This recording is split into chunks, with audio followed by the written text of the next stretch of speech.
कपड़ों की धुलाई के दौरान सनलाइट का कितना महत्व है, इसके बारे में हम चर्चा करेंगे और इस वीडियो में हम समझेंगे कि कपड़ों की धुलाई के दौरान हम सनलाइट को किस तरह प्रयोग करें कि हमें मनचाहा रिजल्ट मिले।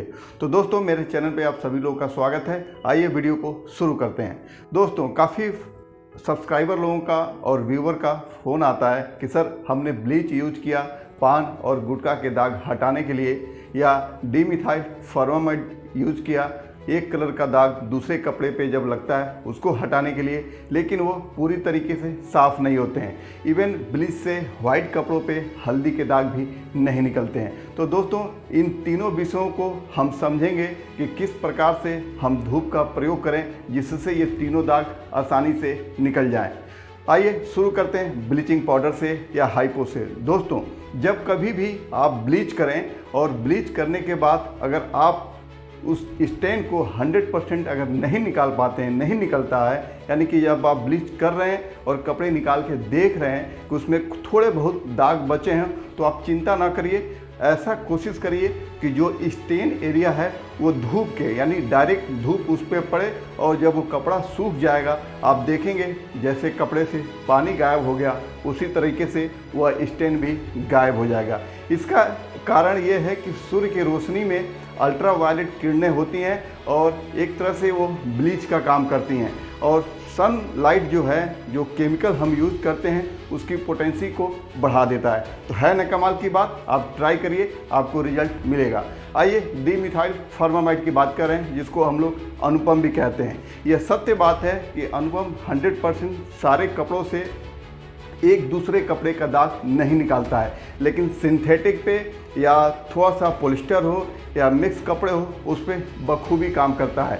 हाँ, अगर आपको कोई दिक्कत आ रही हो तो कोशिश करिए उस स्टेन एरिया को धूप में ले जाइए और धूप उस पर पड़ती रहे, और आप उस डिमिथाइल फॉर्मामाइड को ब्रश की सहायता से स्पॉटिंग करिए। रिजल्ट आपको जितना अंधेरे में, यानी कि बंद कमरे में मिल रहा है, उससे दूना रिजल्ट आपको सनलाइट में मिलेगा। आइए अब तीसरे टॉपिक पे चलते हैं, हल्दी के दाग।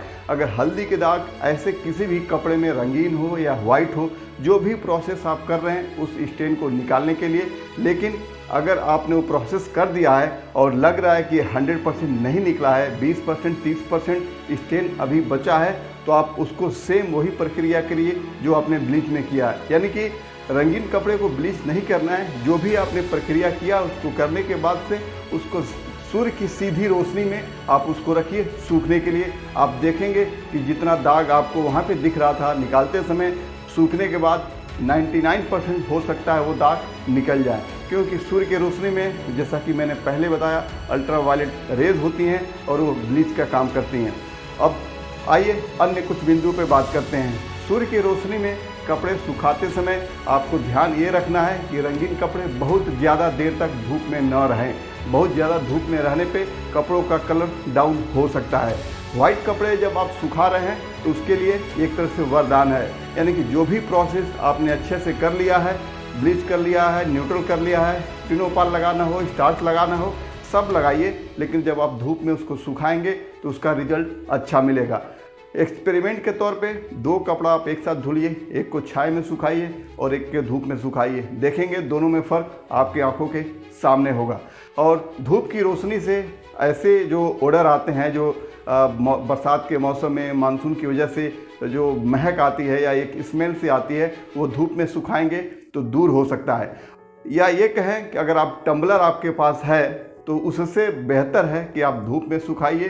कहीं भी थोड़ा सा जगह की व्यवस्था करिए जिससे कपड़ों पे धूप लगे, नहीं ज़्यादा तो कम से कम 50% कपड़े भी अगर आप धूप में सुखाते हैं तो रिजल्ट आपको अच्छा मिलेगा, और आपके कस्टमर के लिए या अपने व्यक्तिगत जो आपके कपड़े हैं, परिवार के कपड़े हैं, उनमें अच्छी एक भीनी भीनी सी खुशबू कहे या उसका ऑर्डर जो है वो दूर हो जाएगा और बढ़िया लगेगा देखने में भी और चमक के साथ।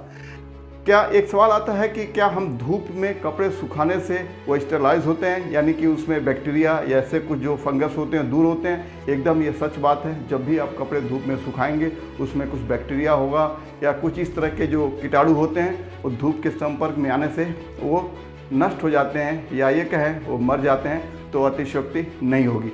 स्वभावतः सनलाइट एक प्राकृतिक सुखाने की चीज़ है और जिस तरीके से हमारे शरीर के लिए उपयोगी है, पेड़ पौधों के लिए उपयोगी है, उसी तरीके से हमारे कपड़ों के लिए उपयोगी है। उम्मीद करता हूँ यह वीडियो आपके लिए लाभदायक होगा। इसी तरह की यूजफुल वीडियो देखने के लिए हमारे चैनल पे बने रहिए और सपोर्ट करते रहिए।